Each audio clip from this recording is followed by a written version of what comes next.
एक गुरु समुद्र किनारे अपना आश्रम बनाकर रहा करते थे। ये रोज शाम को बाहर खड़े होकर समुद्र के ऊपर उड़ने वाले बाजों को बड़े ध्यान से देखा करते थे।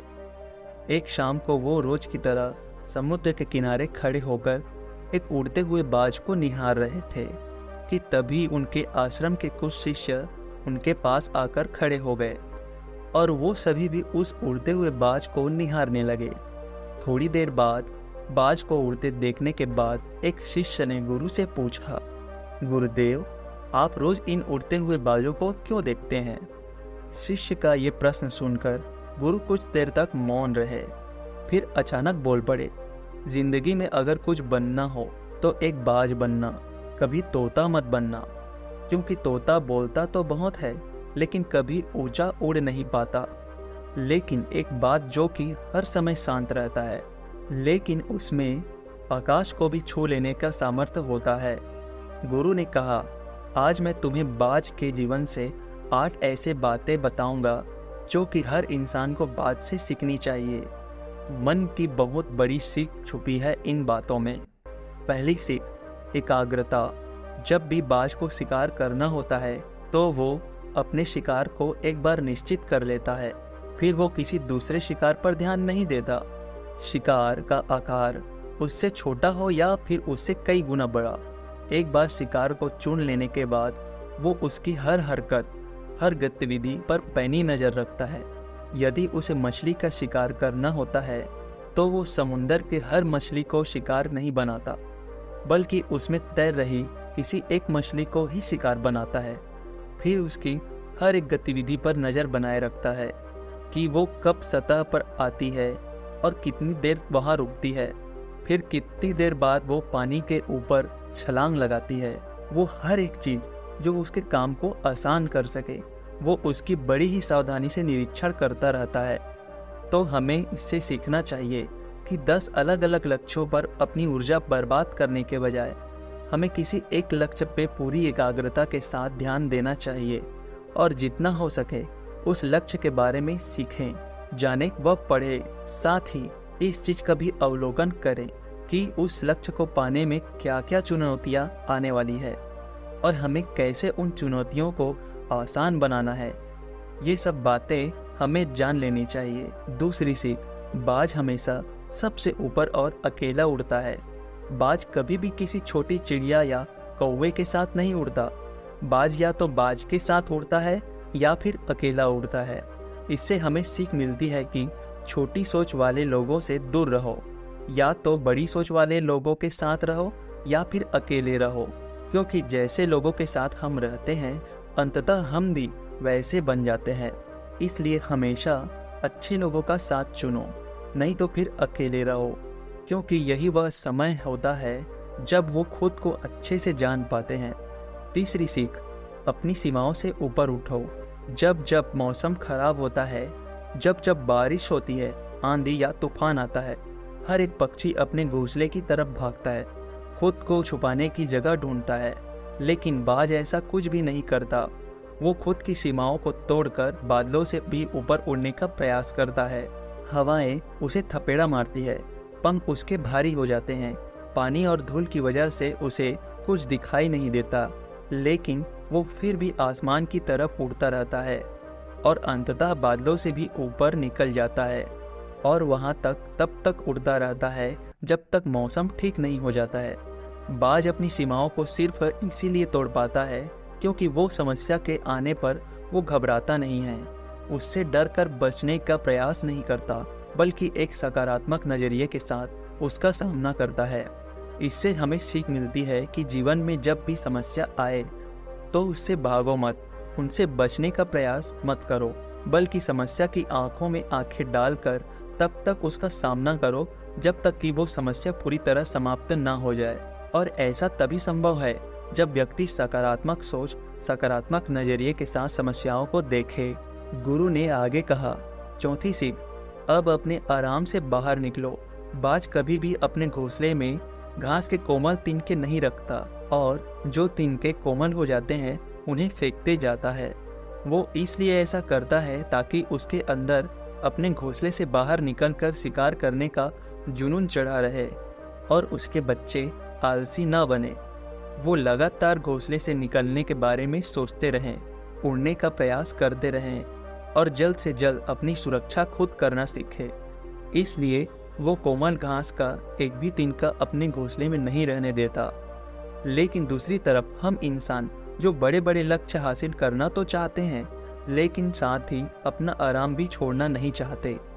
हम हर दिन इतनी मेहनत करते हैं अपने घर को, अपने कमरे को और भी आरामदायक चीज़ों से भरने के लिए। हम वो काम करते हैं जिससे हमारा जीवन और भी आरामदायक हो सके।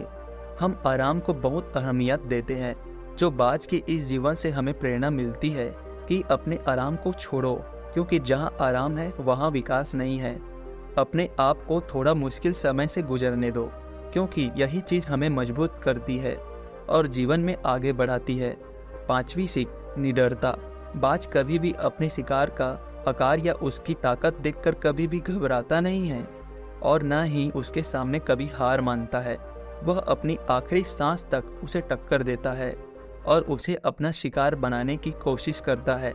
इससे सीख मिलती है कि चाहे समस्या कितनी ही बड़ी, कितनी ही विशाल क्यों न हो, उसके सामने हार मत मानो, उसका सामना करो। दुनिया के सबसे सफल लोग सबसे निडर व्यक्ति भी होते हैं। वो कभी समस्याओं से डरते नहीं हैं, बल्कि डटकर उनका सामना करते हैं। 6वीं सीख, बाज कभी भी मरे हुए शिकार को नहीं खाता, वह हमेशा जिंदा शिकार करता है। इससे हमें सीख मिलती है कि हमें कभी भी अपने बीते हुए अतीत में नहीं जीना चाहिए। अपनी पुरानी सफलताओं और असफलताओं को अपने मन में लेकर नहीं घूमना चाहिए। हमारा जो अतीत है वो मर चुका है और वो कभी भी लौटकर नहीं आने वाला। इसलिए अपने उन सड़े हुए और मरे हुए विचारों पर ध्यान मत दो और अपनी आने वाली ताज़ी जिंदगी पर ध्यान लगाओ। अपने अतीत के पुरानी यादों को जो तुम्हें तंग करती है, उन्हें वही रहने दो जहाँ की वो है। अतीत की जगह अतीत में है, उसे वर्तमान में मत लाओ, क्योंकि जब एक बार तुम्हारा अतीत तुम्हारे वर्तमान में आ गया तो फिर तुम्हारा अतीत तुम्हें वर्तमान में कभी रहने नहीं देगा। तुम्हारे अतीत में तुम्हारे साथ चाहे कितना ही बुरा क्यों ना हुआ हो, वो अब मर चुका है। तो उस बाज की तरह बनो जो मरी हुई चीज़ों को कभी नहीं खाता। 7वीं सीख, अकेले आगे बढ़ने का साहस। बाज हमेशा अकेला शिकार करता है। शायद उसे भी पता है कि भीड़ उसे हौसला तो देती है, मगर हमारा साहस छीन लेती है। जो अकेले अपनी लक्ष्य की ओर निकल पड़ता है, उससे बढ़कर शायद ही किसी का हौसला होता है। बाज न तो किसी बाज से सहायता लेता है और न ही कभी किसी की सहायता करता है, अपने बच्चे की भी नहीं।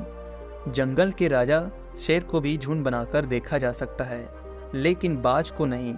यही कारण है कि उसमें इतना साहस होता है कि वह जल, थल, नौ सभी जगह शिकार करके अपना परचम लहरा सकता है। तो इससे ये सीख मिलती है कि कभी भी अपने लक्ष्य प्राप्ति के लिए अकेले चलने से डरो मत।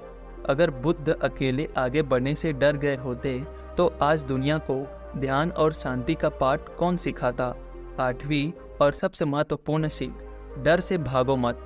बाज की उम्र लगभग 70 साल की होती है, लेकिन 40 साल में ही उसका शरीर बूढ़ा हो जाता है। नाखून उसके पैरों में धंसने लगते हैं, पंख उसके शरीर में चिपकने लगते हैं, चोंच उसकी मुड़ जाती है, शरीर उसका भारी हो जाता है।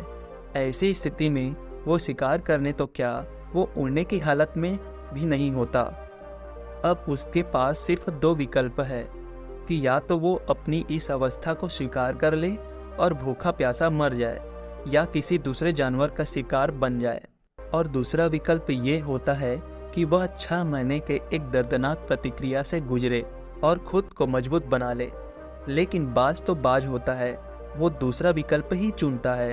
इसके लिए वह खुद को एक ऊंचे और सुनसान पहाड़ों पर ले जाता है, जहां वह अपनी चोंच से सारे पंख खींच कर उखाड़ के फेंक देता है।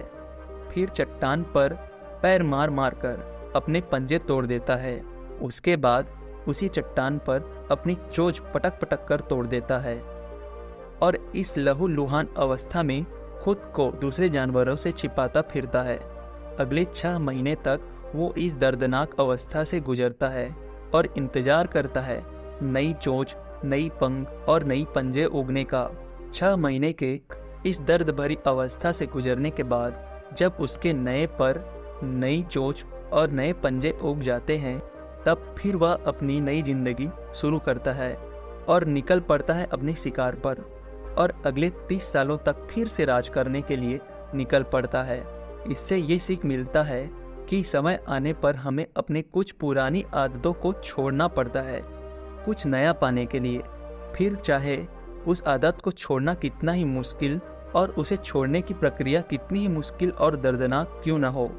चीज़ें जो हमारे लिए बोझ है, जो हमें पीछे खींचती है, जिनका हमारे जीवन में कोई काम नहीं है, उन्हें छोड़ ही देना अच्छा है।